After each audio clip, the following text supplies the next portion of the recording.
अस्सलामु अलैकुम वरहमतुल्लाहि वबरकातुहू। अल्हम्दुलिल्लाहि कफ़ा वसलामुन अला इबादिहिल्लज़ीना इस्तफ़ा अम्मा बाद। हम पढ़ रहे हैं मीम साकिन के क़वाइद। इदगाम शफ़वी और इख़फ़ा शफ़वी से फ़ारिग़ हो चुके हैं। मीम साकिन का तीसरा और आखिरी क़ायदा है इज़हार शफ़वी। आए उसकी तारीफ़ हम जानते हैं। अगर मीम साकिन यानी सुकून वाली मीम के बाद बा और मीम के अलावा कोई और हर्फ आ जाए, यानी हुर्फ़ तहज्जी में से कोई भी हर्फ सिवाय मीम और बा के, तो मीम साकिन पर इजहार होगा, यानी गुन्ना नहीं होगा। इसे इजहार शफ़वी कहते हैं।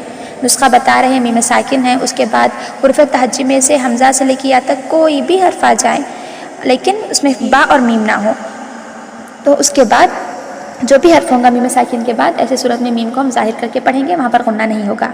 मश्क अम लहुम, मीम की आवाज़ ज़ाहिर हो रही है। हुम फ़ीहा अलम यानी इन्नहुम कानू, मीम की आवाज़ को ज़ाहिर करना है, बिल्कुल गुन्ना नहीं होना है। बारकल्लाहु।